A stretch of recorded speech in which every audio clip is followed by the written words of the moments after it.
Hey, brother. Yikes, Ben, I don't think I'd realize how many times you'd failed in life.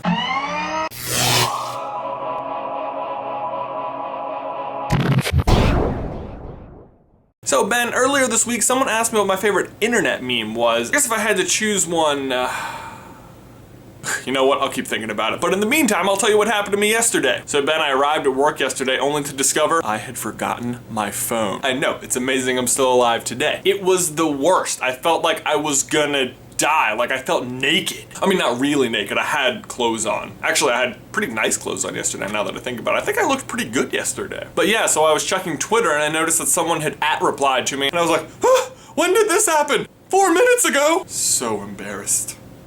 Also, I realized I'd forgotten to eat breakfast. I guess I was still full from the night before, I don't know. But that meant I had to go down to the vending machine and it is such a long walk to the vending machine, Ben. But at least I got to get out of my office for a few seconds, which was nice because the AC's been a little off at work lately and it was getting kind of hot in there because I've got like 9 windows, you know? But I get down to the vending machine and there's just nothing good in there. Finally, I decide on this big chunky looking granola bar that's kind of healthy looking, so I go to punch the code, but the numbers under the food items are like a little askew, so I punch in the wrong code and a Butterfinger falls out. Actually, Ben, in an ironic twist for something called a Butterfinger, it got stuck falling down. So now I've got this giant candy bar I don't even want, ironically suspended in the vending machine, and I was nervous to rock it back and forth because if you remember, vending machines are responsible for several deaths a year. Somehow I managed to get through the day and get back to my house where I was gloriously reunited with my phone, where I had tragically missed one call, which actually was me calling my phone from work before I realized I had forgotten it and just checking to see if maybe I'd misplaced it. Isn't that the worst when you like forget your phone somewhere and you're like, oh, that sucks, but maybe when I get back to it I have like a bunch of messages?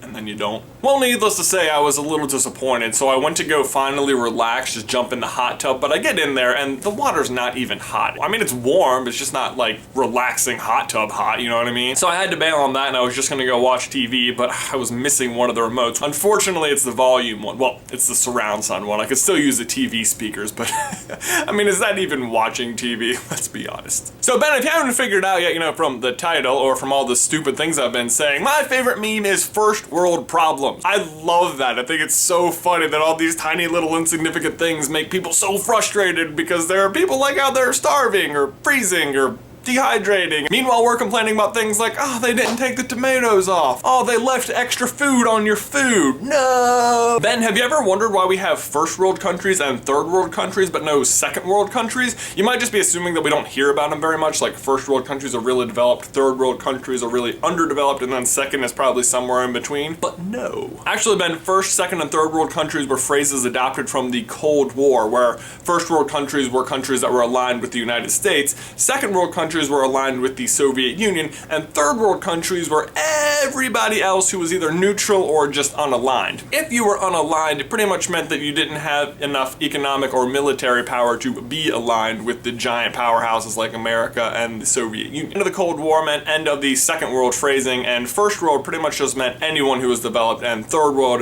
continues to mean anyone who's undeveloped. History. Realistically, like if you live in a first world country, you know, survival is not necessarily something that you're dealing with, and I feel comfortable saying that to everyone watching because one, you have the internet, and two, you have so much time on the internet that you've managed to find Ben and myself. I love you guys. The problems you're dealing with in your life though are real problems that you do have to deal with. That's just the reality of it, and you can't spend your entire life feeling bad about people who are less fortunate. I mean, you can do all you want to help them, and that is a great thing, and I would seriously encourage you to do that, but you know, you don't have to feel guilty about, you know, having your own problems too. To answer what would you do Wednesday, Ben, I think I would keep fighting for my accomplishments. My question for you and everyone else today, Ben, is what is a first world problem you have to deal with every day? See you in another life, brother. Chocolate cookie meet chocolate milk.